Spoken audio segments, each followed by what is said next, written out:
Buenas tardes, buenos días o buenas noches, hermanos de todos los lugares, hermanos que miren este video, este corto video que yo les quiero compartir, hablar un poco de del cambio que Dios hizo en mi vida, de ir para adelante en el caminar con Jesús, o las cosas que me ha permitido experimentar, hermanos.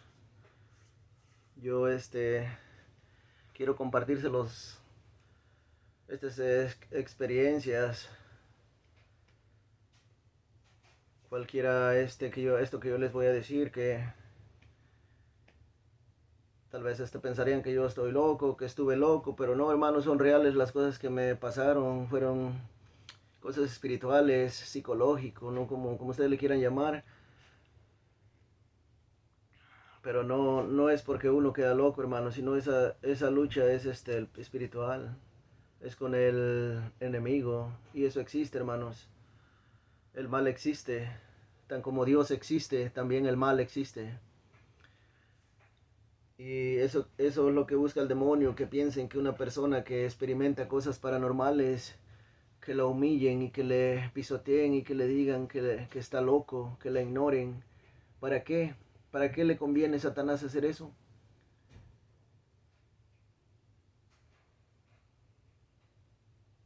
Para que no sepan de su asqueroso reino, para que no sepan que Él existe. Eso es lo que Satanás les pone en su mente y en su corazón a los del mundo o a la gente, para que esa persona que ha experimentado algo real de lo que realmente es la vida espiritual, y en lugar de que la ayuden y la ayuden a avanzar y la ayuden a levantar, sino que la matan, la pisotean, la ignoran, le dicen que está loco. Eso es lo que hace el enemigo cuando Dios le permite algo, llegar en un abismo y experimentar cosas que no son de este mundo. La gente le cuentas aquí esas cosas y no lo creen porque piensan que uno está loco, que eso no existe, o no sé, hermanos, pero son reales.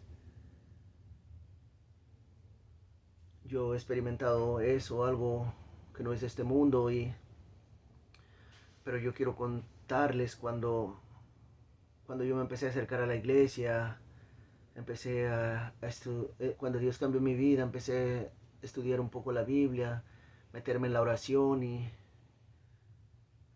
hubo una vez en mi oración que le dije al Señor que yo quería, yo quería ir a su iglesia a tomar de su cuerpo, porque la escritura decía: el que no coma de mi cuerpo y no beba de mi sangre, pues no tendrá vida en él. Parece que esa parte de la escritura está en Juan 6, del, del 40 en adelante, por ahí esas partes está diciendo, en esa parte, a donde le está diciendo a sus discípulos que él es que su carne es verdadera comida y su sangre es verdadera bebida, y muchos de ellos se escandalizaron. Como del 50 en adelante, hermanos, está todo eso. Y yo le pedí al Señor que me llevara pues a su iglesia, para que cuál era. Entonces el Señor me regaló dos sueños. Me regaló un sueño donde yo comulgaba y me sentía bien, lleno de paz, de gozo al comulgar, y sentí que eso era de Dios. Pero más a poco, en esa misma noche, en otro momento, también me permitió otro sueño, y a donde ese sueño que venía una persona y me agarraba las hostias de puños y me las apretaba a fuerza en la boca. Y comprendí que ese sueño venía del otro, no era de Dios. Pero yo me puse a investigar y bien, a dónde debería ir, y comprendí que era la Iglesia Católica. Aunque yo siempre, supuestamente mis padres son católicos, pero pues católicos de los que a veces somos nomás de ir a misa y ya, pero no leemos la Biblia, nada de que recemos el rosario, nada de eso. Y pues así comprendí que era la Iglesia Católica donde debía ir a recibir ese cuerpo y esa sangre de nuestro Señor Jesucristo. Cuando yo fui como la segunda vez, empecé a ver como que me miraban muy extraño. Y bueno, pues yo no hacía caso. Yo dije, pues yo vengo a recibir el cuerpo de nuestro Señor, aunque sea. Yo es lo único que pedía al Señor, que me llevara a comulgar de ese cuerpo, porque yo había comprendido que el que dice que el que no coma de mi cuerpo y no beba de mi sangre, pues no tendrá vida en él. O sea que yo entendí que por más que yo leyera la escritura, por más que yo orara, por más que yo sirviera o que yo sirva, o por más que yo haga todo lo que haga, pero si nunca como de ese cuerpo y de esa sangre, pues la verdad no me va a reconocer, porque nunca comulgué, nunca comí de ese cuerpo. Porque ese cuerpo, esa Eucaristía, hermanos, ese cuerpo de nuestro Señor Jesucristo, es necesario hacer eso, porque ese es el que nos blanquea el alma, nos blanquea y nos pone el traje de gala, para que Jesús no nos diga como ese que entró sin el traje de gala. Hay que pues blanquearlo con el cuerpo y la sangre de nuestro Señor Jesucristo. Y yo iba a comulgar, hermanos, yo miraba que el sacerdote venía caminando de frente, cerca de mí. Yo levanté la mirada hacia los ojos de él, mirándolo de frente, y yo miré que sus ojos quedaron muy rojos, rojos, rojos, de un rojizo que no era normal. Y yo agaché la mirada para abajo, y un momento, cuando yo levanté la mirada, ya los ojos los tenía normales, y yo, la verdad, pues no me dio miedo, porque estaba lleno del Espíritu de Dios, apenas me había cambiado, y me estaba yo acercando a la iglesia. Pues yo, como si nada, recibí el cuerpo de Jesús,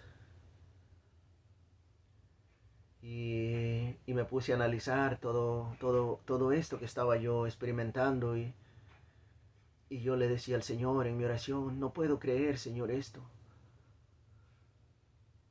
¿Por qué? ¿Por qué en un elegido tuyo? Pero empecé a entender, empecé a investigar todo eso, hermanos, que el sacerdote también está expuesto, como cualquiera de nosotros, como cualquiera que viva aquí en este mundo, está expuesto a caer en el pecado, está expuesto a ser usado como instrumento también de aquel enemigo, o sea, del demonio, Satanás, como ustedes lo quieran entender. Si ustedes me van a decir, pero ¿cómo? Si él es un sacerdote, y, hermanos, también es humano, también es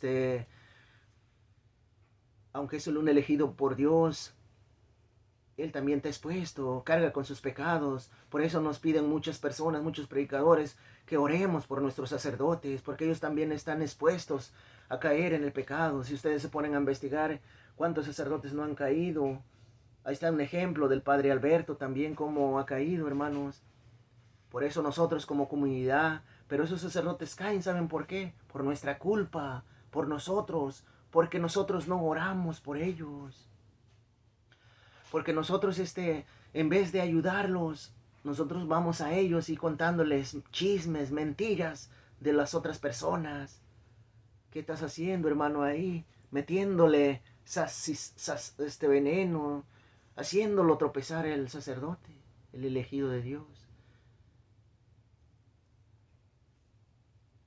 Fíjense, el primero, quién fue usado quién estaba hablando a través de un elegido cuando andaba Cristo. Fíjense, está en Mateo 16:22. Fíjense, aquí está en la escritura mismo cómo el demonio nos usa, cómo usa a cualquiera, puede usar a mí, a cualquiera de la iglesia o el que sea. Miren, Mateo 16:22.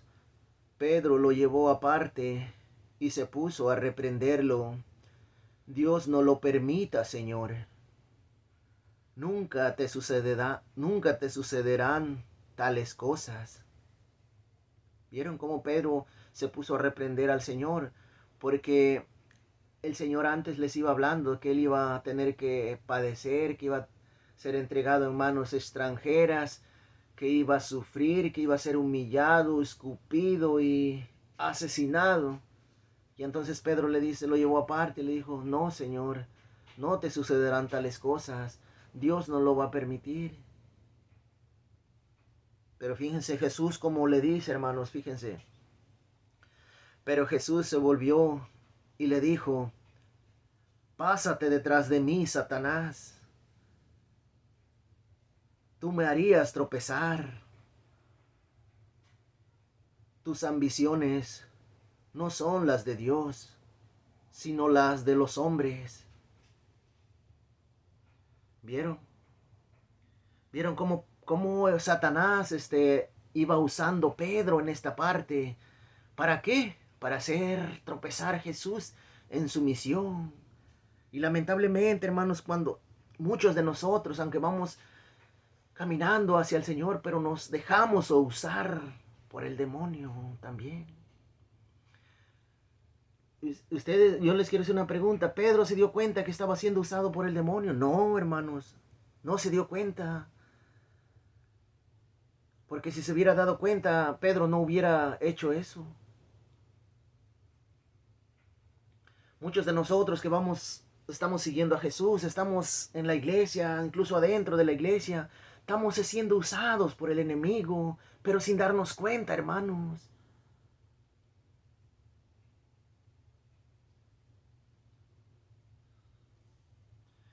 Lamentablemente, hermanos, dentro de la iglesia, yo en el caminar, yo van a pensar que yo estoy, hablando de la iglesia, pero no, hermanos, o atacando la iglesia, no, atacar a la iglesia no es corregir, como decir cuando una persona está actuando de una manera extraña, a donde está formando divisiones, envidias, chismes y todas esas cosas, pues esos ya no vienen de Dios, hermanos.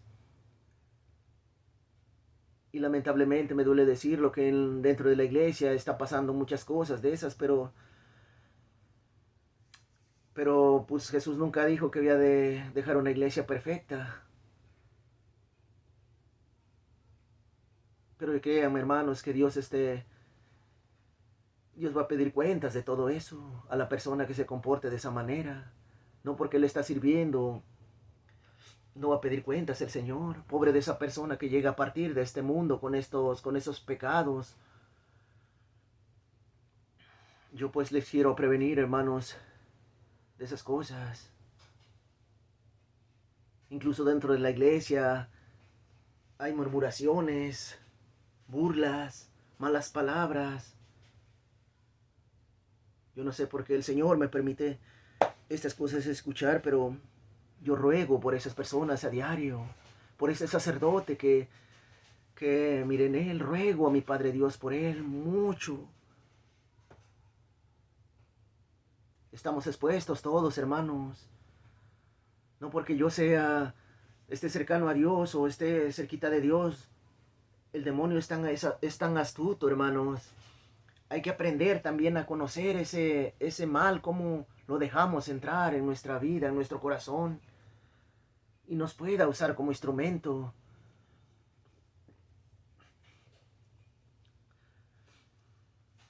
También yo quiero contarles que he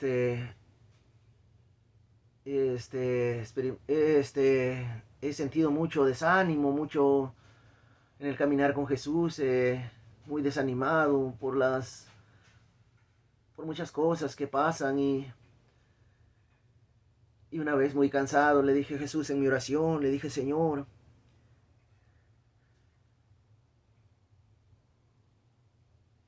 una oración muy que yo sé que no fue muy correcta, pero pues es lo que sentía y hay que ser sinceros con Dios, no hay que esconderles lo que sentimos, porque Dios nos conoce por dentro y por fuera. Yo le dije, Señor, ya no aguanto, ya no soporto estas humillaciones, tormentos y del enemigo y todas estas cosas. Le dije, Señor, mejor llévame contigo, Señor. Y él me dijo, no, todavía no, todavía tienes muchas cosas que hacer aquí, dice. Te faltan muchas cosas por hacer aquí.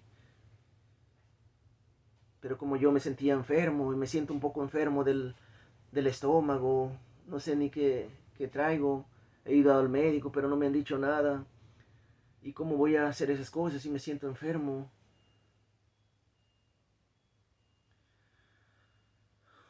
Y entonces le dije, vamos pues, Señor, muéstrame las cosas que debo hacer y ayúdame.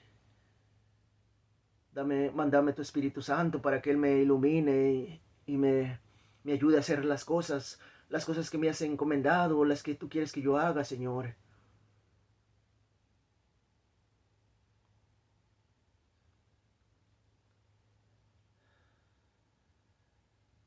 Y aquí voy, hermanos, aquí estoy, sigo vivo. Jesús está vivo, hermanos. Jesús es real, hermanos. Está real en ese pedacito de pan. Verdaderamente, hermanos, Jesús existe. Jesús está vivo, hermanos. Está vivo en ese pedacito de pan. Pero nosotros a veces no queremos acercarnos a recibirlo, a comulgar. Porque tal vez muchos de nosotros no queremos dejar las cosas del mundo, o sea, los pecados, si soy borracho, si consumo alcohol o drogas, o mi infidelidad, o el chisme, o el egoísmo, la mentira, el odio, el rencor, todas esas cosas, tenemos que abandonarlas para que nosotros podamos recibir ese santísimo y sagrado cuerpo de nuestro Señor Jesucristo. Solo el sacerdote, hermano, puede consagrar eso. Aunque el sacerdote se haya permitido usarse, aunque lo haya usado, como decir, como instrumento, un momento, el maligno enemigo, el sacerdote sigue siendo sacerdote y sus manos están consagradas, hermanos. Solo él puede consagrar esa hostia. No hay otro. Yo no quiero decir que este sacerdote ya no es de Dios o ya es del mal. No, hermanos, ese fue usado como instrumento, como Pedro lo usó ese momento cuando Jesús lo quería hacer tropezar. Ese sacerdote sigue siendo elegido por Dios. Pero hay que aprender también nosotros a conocer el mal para cuando venga con sus acechanzas, con sus tentaciones. Tenemos que aprender, hermano, porque puede ser usado cualquiera, cualquier persona, un sacerdote, un obispo, lo que sea. En este caso, fíjense, fue Pedro que lo usó. ¿Para qué? Para que Jesús tropezara. Por eso es que hay que hay que aprender, hay que conocer nuestra fe, hay que conocer nuestra fe a través de la Escritura, conocer al Señor, para que Él nos ayude a detectar ese mal que tanto nos acecha aquí en este mundo. Para aprender a rechazarlo, no para aprender a practicarlo. A cortar esas cadenas que nos vienen atando de nuestros antepasados. Porque si no nos acercamos a Dios, no le pedimos a Dios que Él nos corte esas cadenas. Lamentablemente así vamos a morir, vamos a partir de este mundo. Y cuando partamos de este mundo, allá ya no va a haber misericordia, ya no vas a poder decir, Señor, perdóname, nadie me dijo nada, nadie yo. No, Allá ya te van a juzgar, allá ya no va a ser otra cosa. Te van a pagar lo que aquí trabajaste, lo que hiciste, tus obras. Vas a recibir el pago merecido que tú elegiste aquí. Elijamos el bien, pues hermanos, para que Dios nos pague con esa misericordia. Para que nos dé la salvación, el perdón. Desde aquí, hermanos, se empieza a vivir. Desde aquí se empieza a practicar el perdón, a practicar la misericordia, a caminar hacia esa salvación, hacia ese cielo, hacia la eternidad. No hay de otra forma, hermanos. No hay de otra forma. Muchos dicen que lo de aquí es lo de aquí y lo de allá es lo de allá, pero eso es mentira. Eso es mentira. Es aquí donde está la misericordia de Dios. No allá, aquí, allá ya va a ser tu juez, hermano. Yo escuché a un sacerdote que estaba contando una reflexión, que una persona se estaba ahogando en un río. Se llama el sacerdote Carlos Cancelado. Y estaba contando una reflexión que una persona se estaba ahogando en el río. Y entonces vino otra persona y lo salvó. Lo revivió porque estaba ya, tenía agua, lo revivió. Lo ayudó. Y le dijo el Señor, le dijo el que estaba ahogándose, le dijo, Señor, ¿qué debo hacer para compensarte lo que has hecho por mí? Me has salvado la vida, dice. Lo único que le dijo el Señor, dice, ya no te metas a aguas turbulentas. Y se fue. Pero pasó el tiempo y esa persona mató a una persona. Entonces lo agarraron y lo llevaron al juez, a la cárcel, y cuando miró que el juez que estaba ahí era el que lo había salvado en aquel río, entonces él se alegró porque dijo, pues este me salvó allá en el río, pues aquí también la tengo ganada, aquí pues él no me va a sentenciar, me va a ayudar porque él me ayudó allá en el río. Pero no, hermanos, Jesús, cuando pasó a que lo sentenciaran, lo sentenció a cadena perpetua porque había asesinado. Cárcel para toda su vida. Y entonces el hombre le dijo, Señor, ¿por qué usted me condena aquí por toda la vida y allá en el río me salvó? Allá me salvó y aquí usted me condena para toda la vida. Le dice, mira amigo, allá en el río era tu salvador, pero aquí soy tu juez. Y eso es verdad, hermanos. Aquí en el río de la vida, aquí en la tierra, Jesús es nuestro Salvador. Es todo amor. Es misericordia, como ustedes lo quieran entender. Es buenísimo, como dice. Aquí te puede salvar de una enfermedad, de un abismo, que una recaída psicológica o lo que sea, de cualquier cosa, hermano. Pero el día que tú partes de aquí, Jesús es juez. Jesús no puede cambiar su palabra porque dice que es también un juez.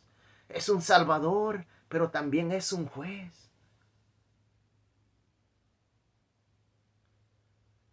Aquí en la vida, en esta vida, es nuestro salvador. Nos salva de un accidente, nos salva de cualquier cosa. Pero allá, hermanos, es nuestro juez. Hay que comprender eso. Nosotros a veces aquí vivimos tan confiados, disfrutando la vida lejos de Dios. Ni siquiera vamos a misa. Viviendo la vida, disfrutando la vida a nuestra manera. Pero el día que partes de este mundo y llegues allá, querrás volver. Querrás volver y cuando te des cuenta de lo que verdaderamente pasa allá, Vas a querer volver aquí y hacer lo correcto, pero ya no se va a poder, hermano. Ya no se va a poder.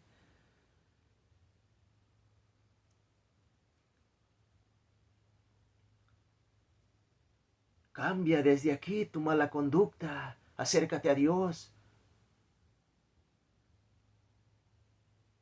Ahorita que tienes tiempo, hermano, antes de que sea demasiado tarde. Yo se los digo, hermanos, por experiencia, porque yo he caído en una recaída muy profunda, en un abismo, y allá en ese abismo no se siente nada bonito, hermanos. Es puro sufrimiento, puro dolor.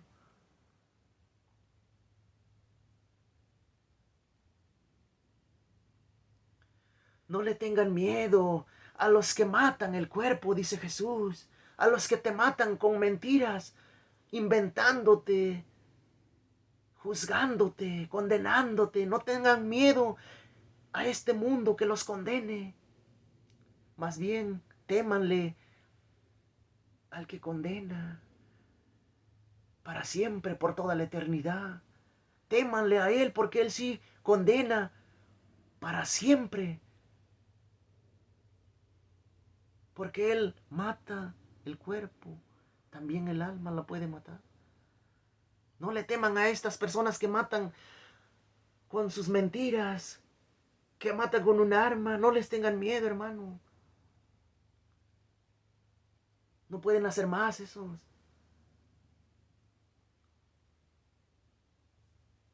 Cuando yo digo que hay que temerle a Dios, es